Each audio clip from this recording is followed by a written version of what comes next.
Hello students, कैसे हैं आप सब लोग। I hope you all are well and fine. मैं Tanveer sir Adarsh mission high school से। तो स्टूडेंट्स, आज हम इस वीडियो के अंदर यूनिट टेस्ट क्लास 10 का जो मैथ्स का पेपर है, जिसमें चैप्टर 1 और चैप्टर 15 के क्वेश्चन आंसर पूछे गए 25 मार्क्स के, तो उसका हम यहाँ पे सोल्यूशन करने वाले हैं। तो चलिए स्टूडेंट, जैसा कि आप पहला सवाल यहाँ पे देख रहे हैं, तो पहला सवाल स्टूडेंट्स पेपर में दिया, यदि मसा में दिया 25 और 15 का यहाँ पे दिया 4x + 1 दिया है, तो हमें क्या करना है, x की वैल्यू यहाँ पे फाइंड करनी है। तो सबसे पहले स्टूडेंट्स आप क्या करोगे, 25 और 15 का क्या करोगे, यहाँ पे HCF यानी मसा क्या करोगे, निकाल लोगे।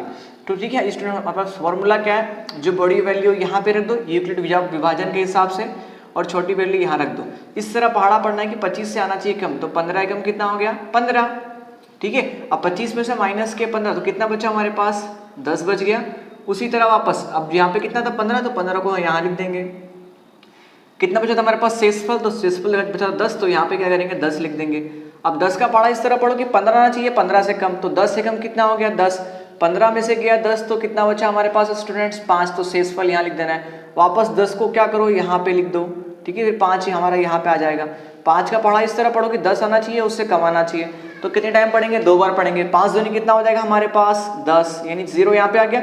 इसका मतलब HCF किसका, 15 और 25 का, ये जो लास्ट वाला हमारे पास 0 जो आएगा, उसका लास्ट वाला जिससे हम भाग देते हैं, ठीक है, वो जो होगा वो हमारा क्या होगा, HCF होगा। यानी 25 और 15 का हमारे पास HCF कितना आ गया, 5 यहाँ पे आ गया स्टूडेंट्स। तो अब यहाँ पे लिख दोगे आप 25 और 15 का HCF, 4x + 1 यहाँ पे दिया है। अब जबकि इन दोनों का HCF स्टूडेंट्स कितना हमारे पास आ रहा है, 5 आ रहा है, तो यहाँ पे क्या लिख दोगे, 5 लिख दोगे आप।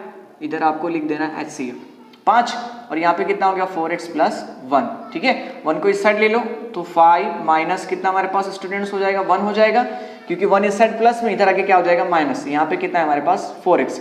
4 में से गया एक कितना बचा, सॉरी 5 में से गया एक कितना बचा, 4। ठीक है, यहाँ पे कितना था, 4x। x मुझे चाहिए, तो x को निकाला कॉमन, 4 यहाँ पे गुणे में, तो इसके किस में आ जाएगा, भाग में। ऊपर क्या दिया है, 4, 4 एकम कितना हो गया, 4, यानी x की वैल्यू स्टूडेंट्स कितनी हमारे पास आ गई, 1 आ गई। यानी यहाँ पे स्टूडेंट देखेंगे तो आंसर नंबर C जो है वो हमारा क्या होगा, सही होगा। आंसर C आपका यहाँ पे आएगा = 1। अब स्टूडेंट दूसरा सवाल हम बाद में करेंगे। तीसरा सवाल यहाँ पे स्टूडेंट दिया हुआ है, एक ब्रिटेन के जेई कैरिच ने सिक्के को 10,000 बार उछालता है, तो 5,067 बार उसे चित्त मिलता है, तो चित्त प्राप्त करने की प्रायिकता यानी संभावना क्या होगी। उसने देखो टोटल संभावना स्टूडेंट्स हमारे पास कितनी है, तो जो कुल संभावना होगी उसे आपको यहाँ पे लिखना है नीचे।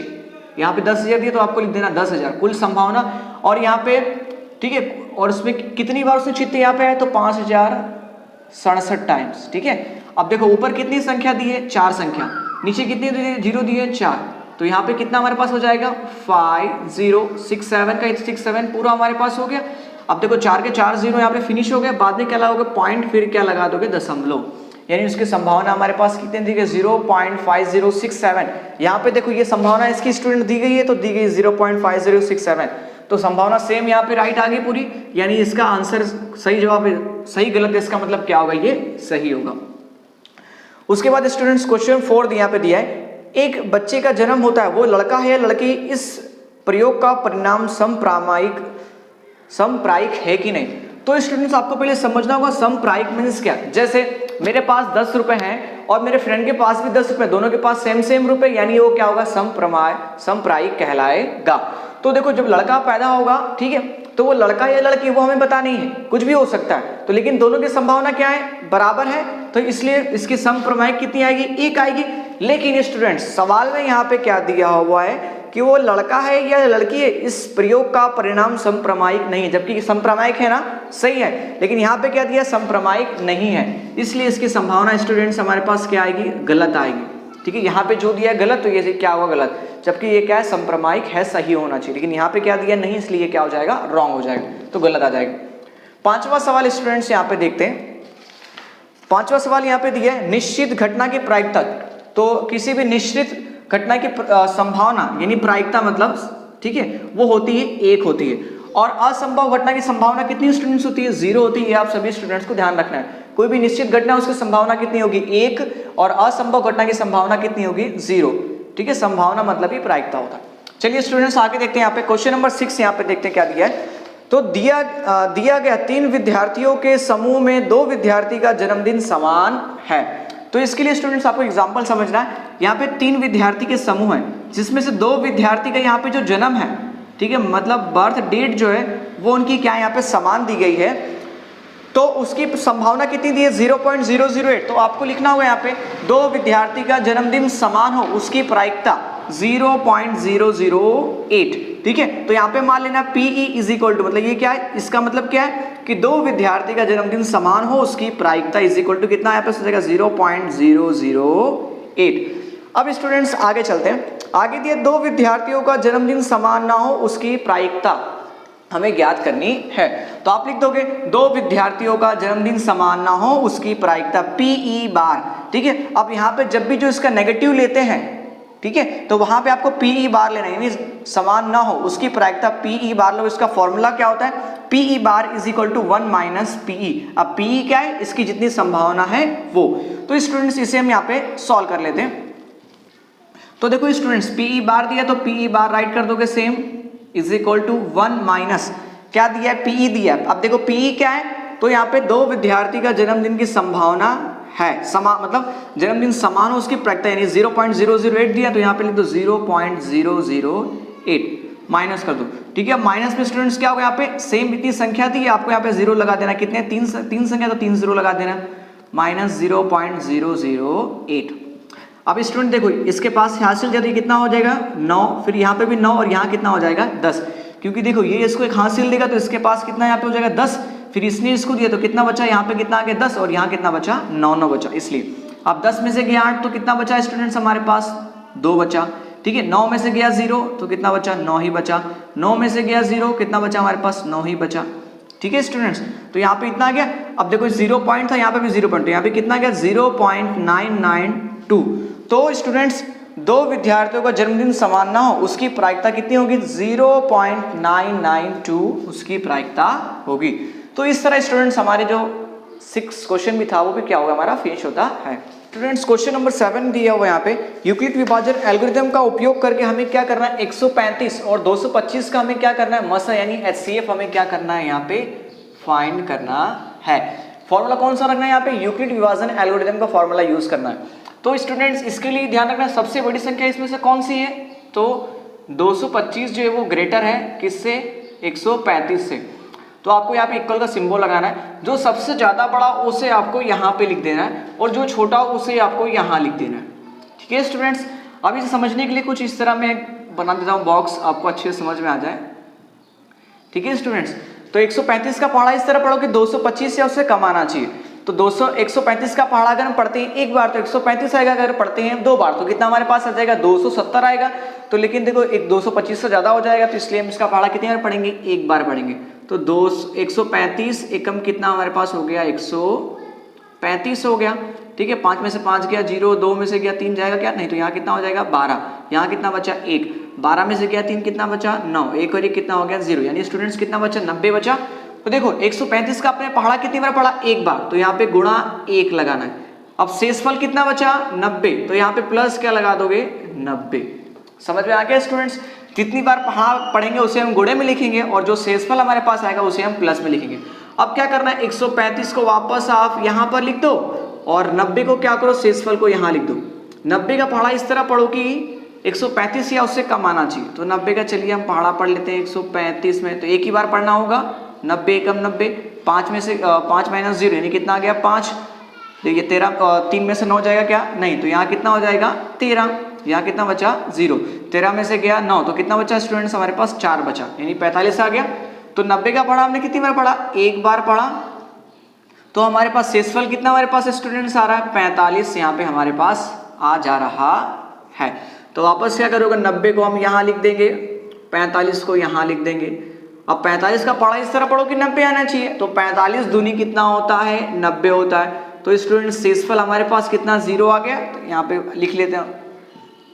ठीक है, 45 दूनी कितना हमारे पास हो गया 90 हो गया। कितनी बार पढ़ा 2 बार, 0 0 तो यहाँ पे 0 लिख दिया, शेषफल लिखते हैं प्लस में।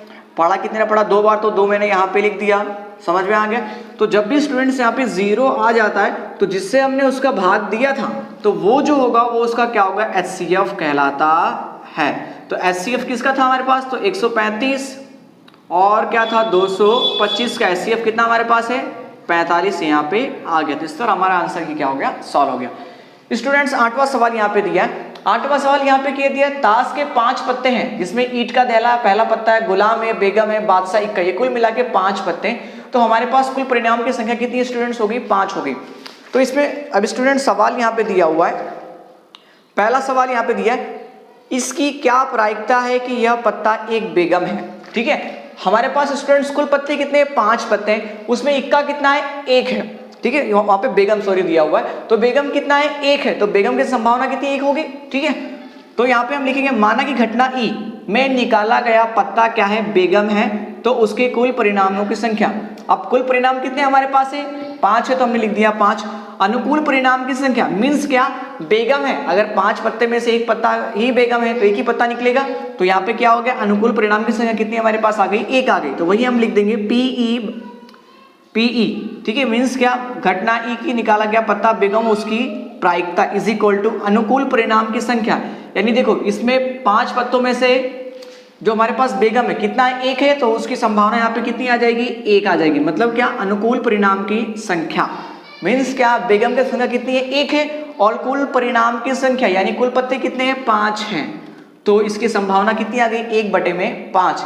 यानी घटना ई में निकाला गया पत्ता बेगम हो उसकी संभावना अथवा तो प्रायिकता इज इक्वल टू क्या होगा, 1/5। एक कहां से है, क्योंकि एक जो है क्या है बेगम की संख्या और 5 जो है वो कुल परिणाम की संख्या। इस तरह पहला सवाल सॉल्व हो गया।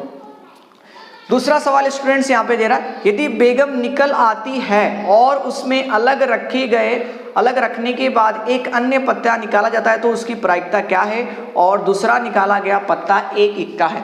हमारे पास स्टूडेंट्स कुल पत्ते कितने थे, हमारे पास 5 थे, उसमें से एक इक्का निकाल दिया तो मेरे पास कुल पत्ते कितने बचे, 4। तो यहाँ पे हम क्या लिखेंगे, बेगम निकालने पर हमारे पास कुल पत्तों की संख्या स्टूडेंट्स कितनी बच गई, हमारे पास 4 बच गई। ठीक है, ये समझाने के लिए आपको मैंने लिखा। इक्का की संख्या, तो इक्का हमारे पास कितना है, 1 ही है, क्योंकि 5 है, 5 में से क्या हो, बेगम को हमने निकाल दिया, तो इक्का हमारे पास 1 ही बचा है, इक्का तो 1 है ही, मेरे पास कुल कितने बचे, 1 2 3 4, इसलिए मैंने यहाँ पे क्या लिखा, कुल संख्या कितनी लिखी, 4 लिखी। ठीक है, इक्का की संख्या कितनी है, 1। तो घटना ई निकाला गया पत्ता इक्का हो मतलब इक्का हो उसके अनुकूल परिणाम की संख्या। तो अगर इक्का कितना 1 है तो अनुकूल परिणाम की संख्या हमारे पास कितनी हो गई, 1। तो वापस आपको लिखना है PE bar is equal to अनुकूल परिणाम की संख्या बटे में कुल परिणाम की संख्या। अब स्टूडेंट्स क्या कर रहा है, अनुकूल परिणाम की संख्या यहाँ पे कितनी है, अनुकूल परिणाम की संख्या 1, तो यहाँ पे लिख देते हैं 1। कुल परिणाम की संख्या यानी कुल कितने पत्ते हमारे पास, 4, तो यहाँ पे लिख देते हैं 4। तो इस प्रकार निकाला गया पत्ता अगर इक्का हो तो उसकी संभावना कितनी होगी, 1/4। कब, जब यहां से बेगम निकल जाता है पत्ते में से तब। तो इस तरह क्वेश्चन नंबर 8 हमारा सॉल्व होता है। स्टूडेंट्स क्वेश्चन नंबर 9 में दिया √5 अपरिमेय संख्या है। ठीक है, हमें क्या करना है, फाइंड करना है। तो आपको क्या करना है, अपोजिट मान लेना है कि माना कि √5 यह परिमेय संख्या मान लोगे, मतलब अपरिमेय उल्टा मान लोगे, परिमेय संख्या है। अब हमें स्टूडेंट्स पता है कि जो परिमेय संख्या जो होती है वो किसके स्वरूप में होती है, P/Q के फॉर्म में होती है। तो यहां हम क्या करेंगे स्टूडेंट्स, A/B के फॉर्म में मान लेंगे इज इक्वल टू क्या मान लेंगे, √5, क्योंकि हमने लिखा कि √5 ये क्या है, परिमेय संख्या है। अब स्टूडेंट्स यहां आपको लिखना होगा कि A और B यह पूर्णांक संख्या, कैसे संख्या है स्टूडेंट्स, पूर्णांक संख्या है जिसमें b का मान 0 नहीं हो सकता और a और b यह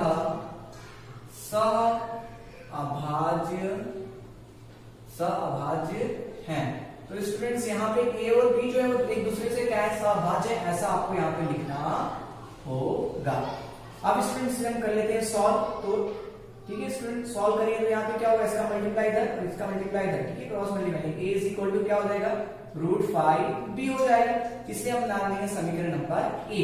अब स्टूडेंट्स क्या करेंगे, दोनों तरफ वर्ग करने पर दोनों तरफ स्टूडेंट्स आपको स्क्वायर कर देंगे। ए का स्क्वायर क्या होगा, ए स्क्वायर रूट 5 इंटू बी का स्क्वायर करोगे तो स्टूडेंट्स क्या होगा, रूट 5 का स्क्वायर 5 और बी का स्क्वायर क्या हो गया, बी स्क्वायर। क्या आ गया हमारे पास, a square is equal to 5b square. अब यहाँ पे क्या लिखना होगा स्टूडेंट्स, आपको लिखना होगा कि ए स्क्वायर जो है वो क्या करता है, 5 को क्या करता है, 5 को विभाजित करता है इस प्रकार। तो ये हम लिखेंगे यहाँ पे इस प्रकार ए स्क्वायर यह 5 से विभाज्य है। अंतः अब ए स्क्वायर है तो अंतर ए भी 5 से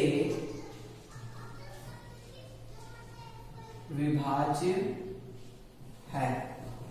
बस इतना आपको यहाँ पे लिख देना है। अब उसके बाद आगे आप स्टूडेंट्स को क्या करना है यहाँ पे, अब यहाँ पे लिख देना है a is equal to 5b था तो यहाँ पे आपको a is equal to 5c मान लेना है स्टूडेंट्स। क्या मान लेना है, यहाँ पे जो भी दिया हो b आ रहा हो 10 आ रहा हो कुछ भी यहाँ पे आगे आ रहा हो, ठीक है, जहाँ पे जो b दिया वहां पे आपको c मान लेना है। तो यहाँ पे c जो है, c हमारे पास क्या है, ये भी पूर्णांक संख्या है, c या पूर्णांक संख्या है, c हमारे पास पूर्णांक संख्या है। ठीक है स्टूडेंट्स, अब वापस हम क्या करेंगे, ये जो हमारे पास a is equal to 5c था तो लिख देना है a is equal to 5c समीकरण 1 में रखना है, समीकरण 1 में रखने पर समीकरण हमारे पास क्या है, समीकरण 1 हमारे पास है a is equal to root 5b। तो a की जगह पे क्या रखोगे स्टूडेंट, 5c, तो यहाँ पे रख देते हैं 5c। ठीक है स्टूडेंट्स, अब वापस यहाँ पे स्क्वायर किया था हमने, इसका भी स्टूडेंट्स क्या करेंगे, स्क्वायर कर देते हैं। तो इसका स्क्वायर करो यानी 5 का स्क्वायर कितना हमारे पास हो जाएगा, 25 हो जाएगा, यानी 25c स्क्वायर, और यहाँ कितना बचेगा 5, यहाँ पे क्या हो जाएगा b का स्क्वायर हो जाएगा। अब स्टूडेंट्स इसे हम सॉल्व कर लेते हैं तो 5 बचे कितना हो जाएगा 25, यानी कितना हमारे पास आएगा 5c is equal to b square हमारे पास आ गया। तो अब स्टूडेंट्स यहाँ पे क्या लिखेंगे, अब देखो यहाँ पे इसी के लिए डिवाइड में गुणे में क्या है 5 है तो यहाँ पे इसके लिए भाग में आ जाएगा यहाँ पे, तो हम क्या लिखेंगे यहाँ पे b स्क्वायर या सेम इसी का लिखना है, b स्क्वायर या 5 से विभाज्य है, अंतर एक यहाँ पे b 5 से विभाज्य होगा, वही आपको लिखना है, b स्क्वायर या 5 से विभाज्य है, अंतर b यह 5 से विभाज्य होगा या है। ठीक है, इस तरह आपको स्टूडेंट्स यहाँ पे लिख देना है। अब स्टूडेंट्स आगे चलते, इतना आपने लिख दिया। अब क्या करना है स्टूडेंट्स, देखो a स्क्वायर और यहाँ पे b स्क्वायर दोनों क्या है, 5 से विभाज्य, तो आपको यहाँ पे लिख देना है a और b यह a और b यह साझा गुणनखंड 5 है। स्टूडेंट्स यहां हम देखेंगे तो a स्क्वायर का भी यहाँ पे मतलब a का भी गुणनखंड 5 है और b का भी गुणनखंड क्या है 5 है, परंतु लेकिन स्टूडेंट्स हमने यहाँ पे माना था कि a और b पूर्णांक संख्या है और यहाँ पे a और b जो है दो अभाज्य है, मीन्स क्या दोनों सेम नहीं हो सकते, अलग होंगे। तो ये लिखेंगे परंतु a और b यह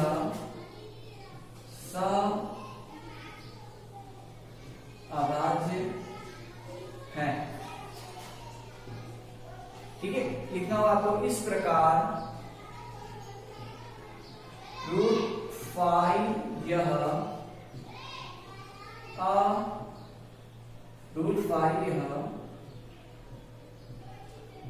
परिमेय संख्या है, यह धारणा गलत है, अंतः रूट 5 यह अपरिमेय संख्या है।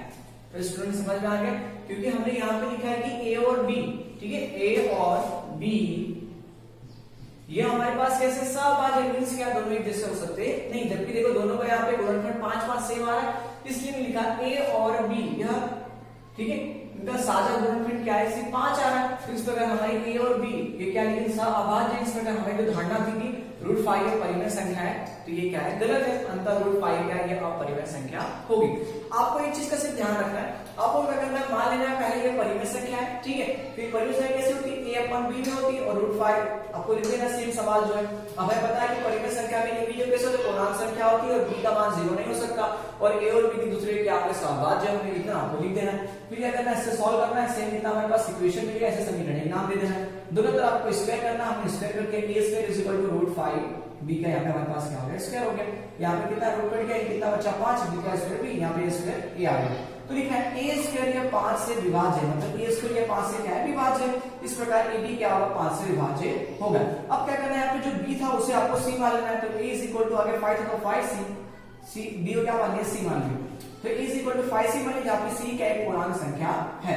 अब क्या करना है, a 5c आपको समीकरण 1 में रख देना है। तो समीकरण 1 में रखा तो हमने यहाँ पे क्या स्क्वायर हो गया, ठीक है। फिर इसका क्या करना, आपको स्क्वायर भी करना, तो हमने स्क्वायर किया 25, ठीक है। यहाँ पे √5 का 5, b² का b², ठीक है। तो यहाँ पास 5c = b² आ गया। अब सेम इस तरह आपको लिख देना कि b² या 5 से विभाज्य है, अंतर b या 5 से विभाज्य होगा, ठीक है स्टूडेंट्स, सेम लिख दिया। अब यहाँ पे आप स्टूडेंट देखेंगे a और b दोनों का यह साझा गुणनखंड क्या है, एक सिर्फ 5 ही है, ठीक है, परंतु a और b दूसरे के क्या है, सहभाज्य है। इस प्रकार √5 या परिमेय संख्या, ये धारणा क्या है, ये धारणा गलत है। अंतर √5 ये क्या हो गया, अपरिमेय संख्या होगी। तो ये हमारे पास सवाल यहाँ पे क्या होता है, फिनिश होता है। अब स्टूडेंट्स यहाँ पे क्वेश्चन नंबर दूसरा देखते हैं, उसी में दिया अथवा सवाल में 3 + 2√7 यहाँ पे दिया अपरिमेय संख्या दी गई है। तो क्या करोगे स्टूडेंट, सबसे पहले माना कि यह परिमेय संख्या है, ठीक है। तो यहाँ पे 3 + 2√7 = क्या हो जाएगा, a/b। यहाँ पे स्टूडेंट्स आपको लिख देना है a और b या पूर्णांक संख्या है, जिसमें b0 = 0 और a और b ये क्या है, दूसरे के सहभाज्य है, ऐसा आपको लिख देना है, ठीक है स्टूडेंट्स। इसे सॉल्व करते हैं तो क्या हो जाएगा, 2√7 a/b। अब देखो 3 यहाँ पे क्या दिया, प्लस में, तो इसका वैल्यू क्या हो जाएगा स्टूडेंट्स, यहाँ पे माइनस हो जाएगा, ठीक है। अब उसके बाद स्टूडेंट देखो यहाँ पर आपको देखें कि यहाँ पे 2 जो इसके क्या है, गुणे में दिया है, तो वो इसके क्या आ जाएगा, भाग में आ जाएगा। तो √7a-, ठीक है, इंटू उसको मल्टीप्लाई करो, यहाँ पे कितना हो जाएगा, 3 भी हो जाएगा, अपॉन में कितना हो जाएगा, b। यहाँ पे 2 था, अब 2 क्या है, इसके भाग में आ जाएगा इसके, ठीक है। तो यहाँ पे 2 हम यहाँ पे क्या करते हैं स्टूडेंट्स, राइट यहाँ पे हम कर देंगे, इतना हमारे पास हो गया। तो स्टूडेंट्स यहाँ हम देखेंगे कि a और 3, a b 3 और 2 जितने नंबर दिए a b 3 और 2, यह परिमेय संख्या है। इसकी जगह आप ऐसा लिख सकते हो a - 3b/2b, ठीक है। a - 3b/2b यह परिमेय संख्या है, ठीक है, परंतु √7 यह अपरिमेय संख्या है, ठीक है, क्योंकि √7 का कोई परफेक्ट स्क्वायर नहीं है, इसलिए √7 जो क्या होगी वो अपरिमेय संख्या होगी। तो बस यहाँ पे ये सवाल आपका क्या होगा स्टूडेंट, सॉल्व हो गया। स्टूडेंट्स अब हमें यहाँ पे क्वेश्चन नंबर 10 यहाँ पे दिया हुआ है, एक पासे को एक बार फेंका जाता है, निम्नलिखित परिणाम की प्रायिकता क्या करना हमें ज्ञात करना है। तो किसकी, तो एक अभाज्य संख्या, दूसरी क्या हो, 2 और 6 के बीच स्थित कोई संख्या, इसकी हमें प्रायिकता ज्ञात करनी है। तो स्टूडेंट सबसे पहले आपको देखना ये कि एक पासे को हमने कितनी बार फेंका, एक बार फेंका। तो एक पासे को अगर हम एक बार फेंकते हैं तो उसमें कुल कितने 6 परिणाम होते हैं, तो मतलब 6 में से कोई भी नंबर आ सकता है। तो वही हमने लिख दिया, एक पासे को एक बार फेंकने पर इनमें से 1 2 3 4 5 या 6 कोई भी संख्या हो सकती है जो फाइंड करेंगे।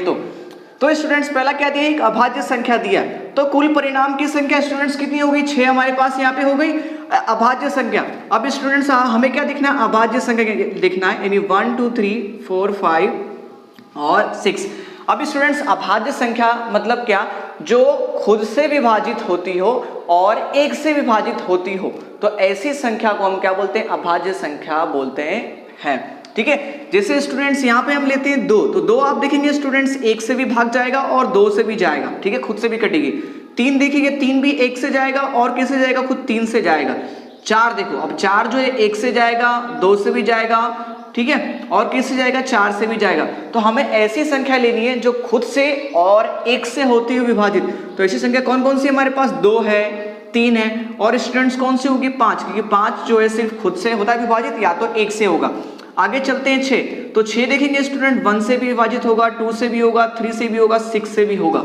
तो यानी क्या ये भी विभाजित होगा क्या, यानी ये अभाज्य संख्या है क्या, नहीं है। अभाज्य संख्या कौन कौन सी है, तो हमारे पास 5 है, उसके बाद 3 है, फिर क्या है, 2 है। यानी अभाज्य संख्या स्टूडेंट्स हमारे पास कौन कौन सी यहाँ पे हो गई, तो उसी को क्या करना है, हमें लिख देंगे कौन कौन सी हो गई। तो पहला हमारे पास हो गया 2, फिर क्या हो गया 3 और क्या हो गया 5। तो ये 3 नंबर जो है वो हमारे पास क्या अभाज्य संख्या में प्राप्त होती है। मींस क्या, ऐसी संख्या जो सिर्फ 2 ही नंबर से विभाजित होती है, एक तो खुद से और दूसरा 1 से, तो उसे हम अभाज्य संख्या बोलेंगे। यानी देखो स्टूडेंट्स कुल परिणाम कितने हमारे पास हो गए, 3 हो गए। अब इसे हमने मान लेते हैं घटना ई मान लिया। क्या मान लिया हमने, घटना ई, ठीक है, घटना ई। घटना ई में क्या है यहाँ पे, तो कुल अभाज्य संख्या प्राप्त हो, ठीक है, तो हम लिखेंगे पीई इज इक्वल, ठीक है। अब ऊपर क्या होता है हमारे पास, अनुकूल परिणाम की संख्या 3 और कुल परिणाम की संख्या स्टूडेंट्स कितनी हमारे पास 6। 3 दूनी कितना हो गया 6, यानी 1 बटे में कितना हमारे पास आ गया 2, 3 एकम 3, 3 दूनी 6। तो इस तरह स्टूडेंट्स हमारा पहला सवाल जो इसका फिनिश हुआ।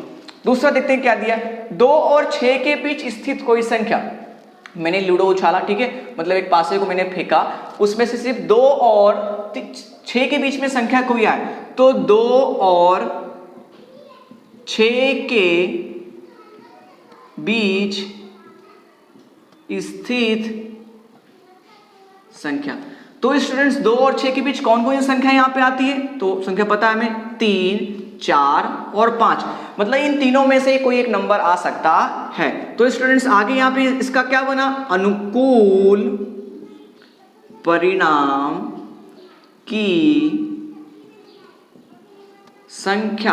कितनी संख्या है, 1 2 3, तो यहां पे क्या लिख देंगे कि 3। अब स्टूडेंट इसी तरह हम क्या लिखेंगे यहां पे, कुल परिणाम की संख्या कितनी हमारे पास 6, क्योंकि पासे में कुल 6 अंक होते हैं। तो इस तरह आप इसको भी क्या नाम दे दोगे यहाँ पे, पीई या फिर पीएफ, जो भी चाहे आप नाम दे सकते हो यहाँ पे घटना इसके लिए।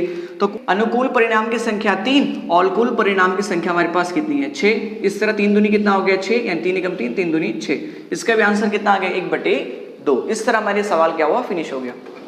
आगे दिया है 2 से 6 के बीच स्थित कोई नंबर, ठीक है, तो क्या मानेंगे यहाँ पे, माना घटना ई, ठीक है, यहाँ पे लिख दोगे माना की घटना ई 2 से 6 के बीच स्थित कोई संख्या के अनुकूल परिणाम की संख्या। हमारे पास स्टूडेंट्स कितनी यहाँ पर जो है, तो देखो 2 के बीच में क्या आएगा, 2 के बाद 3, 4, 5, ठीक है, 2 और 6 के बीच में, ठीक है, 2 और 6 के बीच में क्या आता, 3, 4, 5 आता है, ठीक है, के बीच स्थित कोई संख्या। कुल संख्या हमारे पास कुल संख्या कितनी स्टूडेंट्स हो गई, 3 हो गई, यानी 2 और 6 के बीच में स्थित कोई संख्या, कुल संख्या कितनी होती है, 3 होती है। तो वापस सेम रखोगे, PE bar is equal to अनुकूल परिणाम की संख्या। स्टूडेंट्स हमारे पास कितनी आ गई 3, तो यहाँ पे लिख दोगे 3, फिर कुल परिणाम की संख्या, यानी एक पासे में कुल कितने नंबर होते हैं 6, तो 3 एकम 3, ठीक है, 3 दूनी कितना हो गया 6, यानी आंसर कितना आ गया 1/2। यानी 2 से 6 के बीच में स्थित कोई संख्या, उसकी प्रायिकता कितनी होगी 1/2। अगर कोई संख्या अभाज्य उसके अंदर निकलती है तो उसकी प्रायिकता कितनी होगी 2/3, जब हम एक पासे को उछालते हैं तब। स्टूडेंट्स क्वेश्चन नंबर 11 हमें दिया हुआ है कि 1.325 पे बार लगा हुआ है, को P/Q के स्वरूप में क्या करना है, यहाँ पे हमें लिखना है। तो स्टूडेंट जो हमें संख्या दी है उसे क्या करोगे, सबसे पहले आप मान लोगे x इज इक्वल टू 1.325। अब स्टूडेंट्स बार का मतलब क्या, ये 3 संख्या जो है ना वो बार बार क्या हो रही है स्टूडेंट्स, रिपीट हो रही है। इसे आप क्या करोगे, यहाँ पे लगा दोगे इन्फिनाइट तक की नंबर, ठीक है। तो ये हमारा पहला नंबर दिया हुआ, तो इसे मान लोगे आप समीकरण नंबर 1। अब उसके बाद स्टूडेंट देखना है पॉइंट के बाद दशमलव के यहाँ पे जो पहले कितनी संख्या 1 2 3 संख्या, यानी आप क्या करोगे 3 0, यानी 1000 से क्या करोगे दोनों तरफ गुणा करो, 1000 गुणा x, ठीक है। और यहाँ पे जो संख्या दी है वो संख्या को भी क्या करना है, 1000 से आपको क्या करना है स्टूडेंट्स, गुणा करना है। 1.325 3 to 5, फिर यहाँ पे इन्फिनाइट तक नंबर्स, इसे नाम देंगे समीकरण नंबर 2। अब स्टूडेंट्स थोड़ा भी इसे 2 नहीं देते, इससे पहले मल्टीप्लाई कर लेते। तो 1000 गुणा x यानी कितना हो गया 1000x इज इक्वल टू, इससे इसका मल्टीप्लाई करो। देखो 3 तो दशमलव, दशमलव क्या इधर यहाँ पे आ जाएगा, तो क्या हो जाएगा 1325, दशमलव इधर आ जाएगा क्योंकि 3 0 है, तो 3 दशमलव क्या हो गया 3 संख्या के मतलब पीछे लग जाएंगे।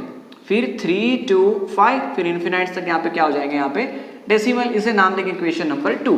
अब क्या करेंगे, इक्वेशन 2 समीकरण 2 को 1 से घटाने पर, ठीक है आप लिख सकते हो समीकरण 1 को 2 से हमने क्या कर दिया, घटा दिया, ठीक है 1 को 2 से हमने घटाने पर 2 कितना दिया है 1000x।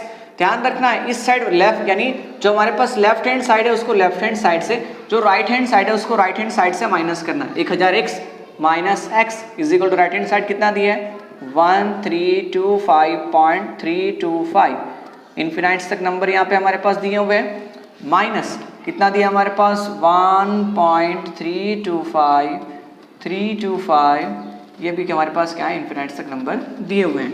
अब स्टूडेंट्स यहाँ आप देखेंगे 3 to 5 डेसिमल के बाद 3 to 5, ये तो पूरा कैंसिल हो गया क्योंकि इन्फिनाइट तक यहाँ पे भी नंबर है, इन्फिनाइट तक यहाँ पे भी नंबर है, अनंत तक है।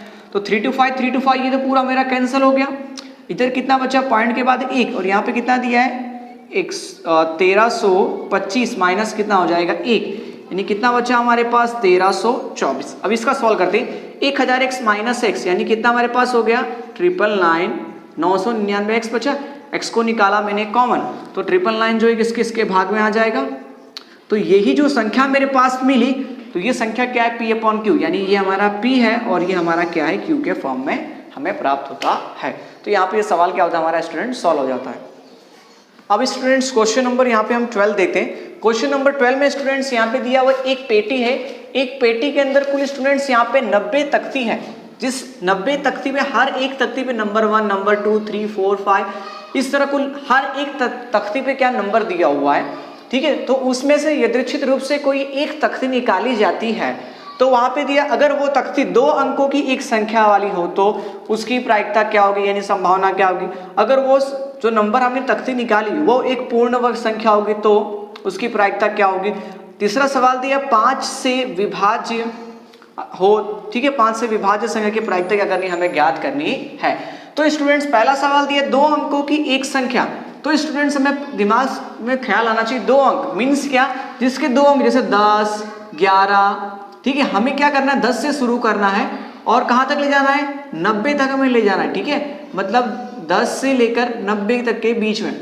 यानी देखो कुल हमारे पास नंबर्स कितने हैं, टोटल नंबर्स हमारे पास 90 हैं और 1 से लेकर 9 यानी 1, 2, 3, 4, 5, 6, 7, 8, 9 ये एक अंक वाली संख्या, यानी हम क्या करेंगे इसमें से माइनस कर देंगे, यानी कितना बच गया स्टूडेंट्स हमारे पास 81 हमारे पास आ गया।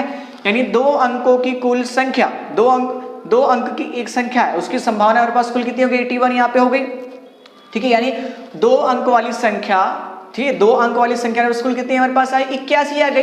यानी ये जो है आपकी ये क्या है परिणाम की संख्या, अनुकूल परिणाम की संख्या।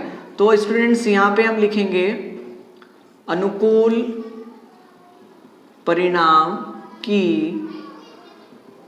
संख्या इज इक्वल टू हमारे पास स्टूडेंट्स कितनी आ गई 81 आ गई। और स्टूडेंट्स कुल परिणाम यानी कुल तख्ती कितनी है इसके अंदर है 90, तो यहाँ पे हम लिख देंगे कुल परिणाम की संख्या इज इक्वल टू कितनी है 90 है। तो लिख देना आपको माना कि, ठीक है माना कि घटना ई 2 अंकों की एक संख्या उसकी संभावना 2 अंकों की एक संख्या उसकी प्रायिकता, ठीक है। तो क्या हो जाएगा PE इज इक्वल टू क्या हो जाएगा हमारे पास स्टूडेंट्स अनुकूल परिणाम की संख्या बटे में क्या हो जाएगा कुल परिणाम की संख्या, यानी 81 बटे में कितना 90 हमारे पास आया। तो स्टूडेंट देखेंगे 3 से क्या है विभाज्य है, तो 3 दूनी कितना हो गया 6, ठीक है यानी कितना बचा 2 और 1 कितना हो गया 21, 3 से कितना हो गया 21, ठीक है।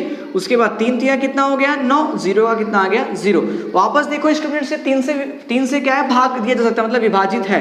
तो 3 एकम कितना हो गया 3, 0 का 0, ठीक है। 3 9 कितना हो गया 27, यानी 9 बटे में कितना स्टूडेंट्स हमारे पास आ गया 10 आ गया। मीन्स क्या, 2 अंकों की एक संख्या हो उसकी संभावना यहाँ पे कितनी हो जाएगी, तो 9 बटे में 10। आगे चलते पूर्ण वर्ग संख्या। मीन्स क्या, इसमें से हमने अगर कोई एक तख्ती चॉइस किया तो वो क्या होनी चाहिए, पूर्ण वर्ग होनी चाहिए। तो स्टूडेंट्स पूर्ण वर्ग यहाँ पे कौन कौन सी होती है, तो वो ध्यान देना आपको। देखो पूर्ण वर्ग मीन्स क्या, जैसे यहाँ पे हमने लिख दिया 4, 4 एक क्या है पूर्ण वर्ग है, किसका पूर्ण वर्ग 2 का।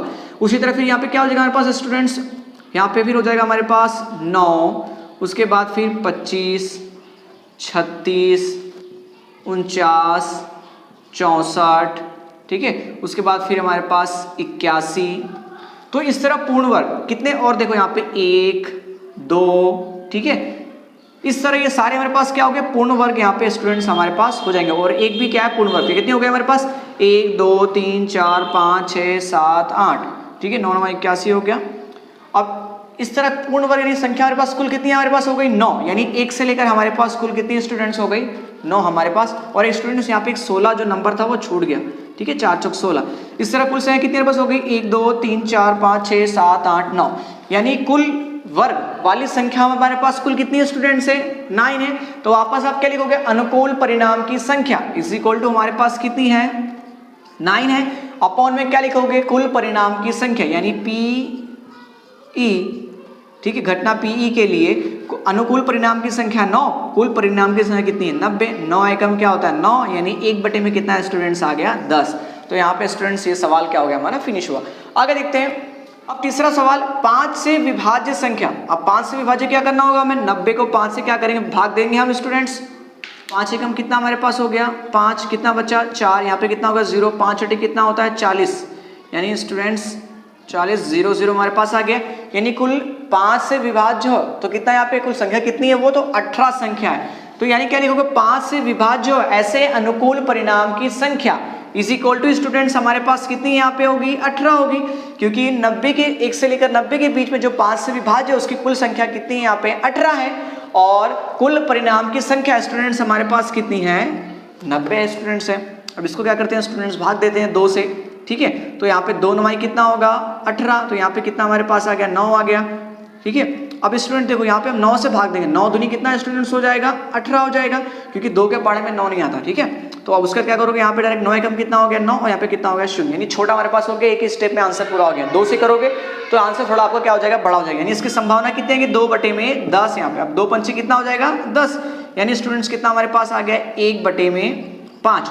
तो 5 से विभाज्य हो उसकी प्रायिकता कितनी होगी 1 बटे में 5। तो इस तरह हमारा 11वां सवाल पूरा कंप्लीट होता है। स्टूडेंट्स क्वेश्चन नंबर 12 का अथवा देखते हैं यहाँ पे, एक स्लेटी पासे और नीले पासे को एक साथ फेंका जाता है तो सभी संभावित परिणाम दर्शाइए, ठीक है, तथा दोनों ऊपरी सतह की संख्याओं का योग 8 होने की, मतलब 8 हो, ठीक है, या तो या 12 से क्या हो छोटी संख्या होनी चाहिए। तो स्टूडेंट्स हमारे पास पासे कितने 2, एक हमारा स्लेटी रंग का है, दूसरा हमारे पास क्या नीले रंग का। अब हमें पता है जैसे हम लूडो खेलते हैं तो उसमें कुल टोटल 6 नंबर होते हैं, ठीक है। तो 2 पासे को हम उछालते हैं तो उसमें कुछ भी आ सकता है, हमें तो पता नहीं है, तो हम क्या करेंगे उसकी क्या करेंगे, जैसे यहाँ पे दिया हुआ है उसके संभावित परिणाम। तो कुल परिणाम कितने होते हैं, एक पासे में 6, दूसरे पासे में कितने होते हैं 6, यानी गुणा करेंगे 6 गुणा 6, यानी कुल हमारे पास परिणाम स्टूडेंट्स कितने यहाँ पे आ गए 6 गुणा 6 इज इक्वल टू हमारे पास हो गया 36। तो मान सकते हैं मैंने पासे को उछाला तो 1 1 भी आ सकता है, दोनों पासे में 1 2 भी आ सकता है। तो इस तरह पूरे परिणाम क्या होंगे हमको मिल जाएंगे, एक बार 6 1 आएगा, फिर 6 2 आएगा, 6 3 कुछ भी, मतलब ऐसा आ सकता है, यानी कुल परिणाम 36, इसमें से ही कुछ आ सकता है। तो स्टूडेंट्स में पहला सवाल दिया है, जैसे मैंने 2 पासे को उछाला, ठीक है, तो वो दोनों संख्या का जो जोड़ है मतलब योग यानी जोड़ जो है वो 8 या 8 चाहिए। तो स्टूडेंट्स यहाँ पे हम क्या करेंगे पहले सवाल के लिए, माना कि घटना ई, इसको घटना क्या मान लेंगे ई मान लेंगे, घटना ई क्या दिया ऊपरी सतह संख्याओं का योग, मतलब पासे की संख्याओं का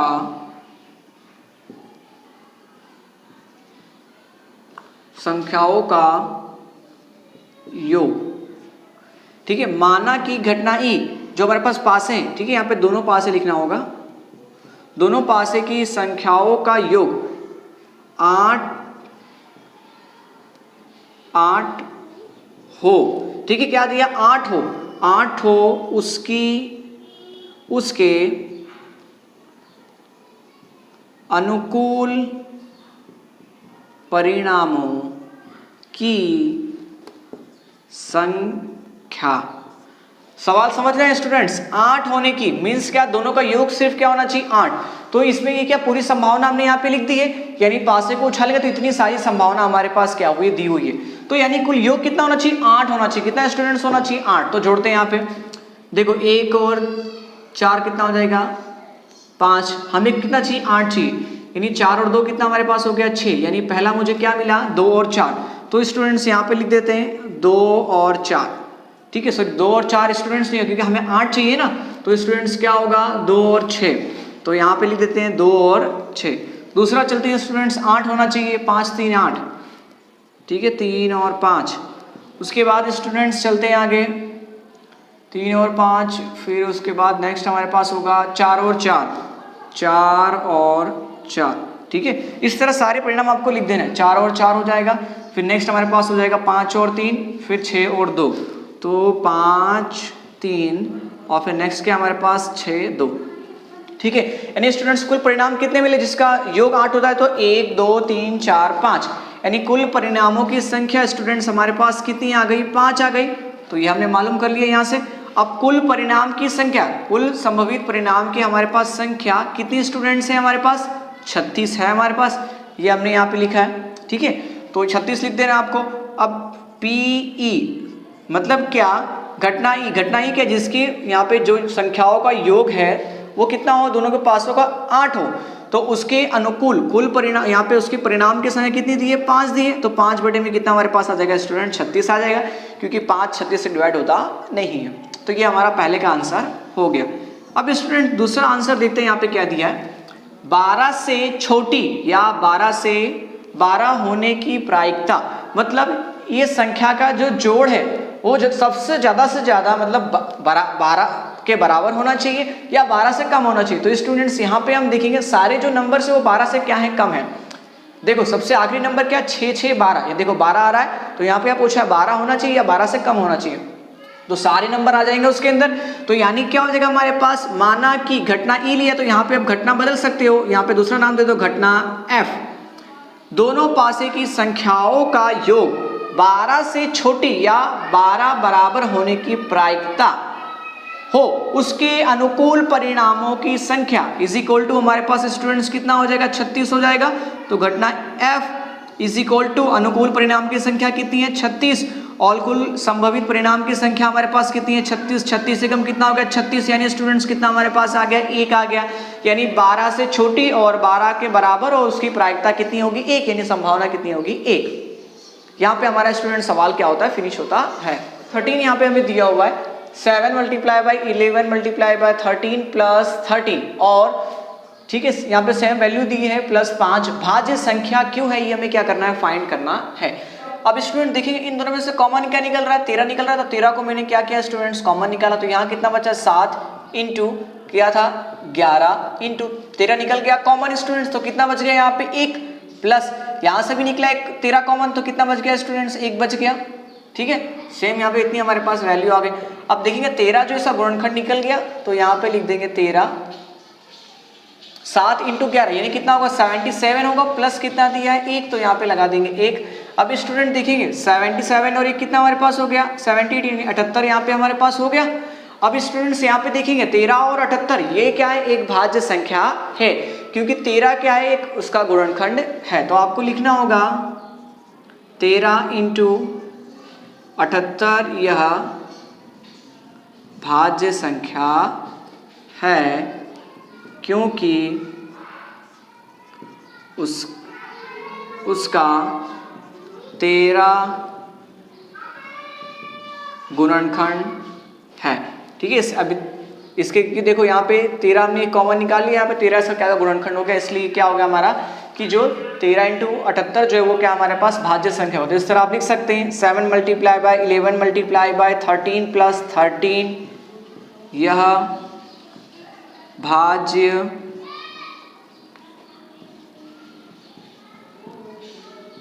संख्या है। इस तरह सवाल हमारे स्टूडेंट्स क्या हो गया, सॉल्व हो गया। उसी तरह स्टूडेंट्स आगे का सवाल दिया है 7 इंटू 6 इंटू सेम दिया है 7 6 5 4 3 इंटू 2 इंटू 1 प्लस फिर क्या दिया 5। तो स्टूडेंट्स यहाँ पे आप देखेंगे 5 और 5 ये कॉमन आ रहा है, तो 5 और 5 को स्टूडेंट्स क्या करते हैं, हम कॉमन निकाल लेते हैं। 5 का कॉमन निकाल, अंदर कितना बच गया 7 इंटू 6 इंटू यहाँ कितना बचा 1 इंटू 4 इंटू 3 इंटू 2 इंटू 1, तो निकला 5 कॉमन, तो कितना बच गया हमारे पास, 1 बच गया स्टूडेंट्स। अब क्या करो, मल्टीप्लाई कर दो, 7 छंग कितना हो गया 42, ठीक है। तो यहाँ पे हम लिख देते हैं 42 इंटू 4 या कितना हो गया 12, ठीक है, इंटू हमारे पास है 12 इंटू हमारे पास कितना है 2, ठीक है 2 प्लस फिर कितना हमारे पास है 1। अब स्टूडेंट्स आगे हम यहाँ पे सॉल्व कर लेते हैं। तो स्टूडेंट्स 42 का गुणा करो 2, यानी 42 दूनी हमारे पास कितना होगा स्टूडेंट्स 84 इंटू 12 फिर क्या दिया प्लस 1, तो लिख देते हैं प्लस 1, ठीक है। अब मल्टीप्लाई कर दो, 12 सत्ते हमारे पास कितना होता है यहाँ पे 84 का कितना हो गया हमारे पास, सॉरी 12 चौक कितना होगा 48 का कितना हमारे पास हो गया 8, हासिल कितना लगा 4, 12 ठीक कितना हो गया 96, 96 और 4 कितना हमारे पास हो गया 100, ठीक है। प्लस कितना दिया 1, तो 1 फिर कितना दिया है 5, तो 5 और कितना आ गया 100, यहाँ पे कितना हमारे पास स्टूडेंट्स आ गया 9। तो स्टूडेंट्स यहाँ हम देखेंगे कि 5 जो है वो क्या है, 5 यह 5 इंटू 1009 का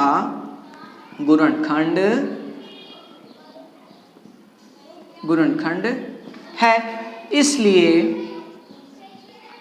सेम संख्या आपको लिख देना है 7 into 6 into 5 into 4 into 3 into 2 into 1 into plus 5 यह भाज्य संख्या है। तो इस तरह स्टूडेंट्स हमारे जो फर्स्ट यूनिट टेस्ट था मैथ का, उसके पूरे सवाल जो होते हैं स्टूडेंट सॉल्व होते हैं। आशा है आप सभी स्टूडेंट्स को सारे क्वेश्चन के आंसर जो है समझ में आ गए होंगे। मिलते हैं अगले वीडियो में, तब तक के लिए स्टूडेंट्स जय हिंद।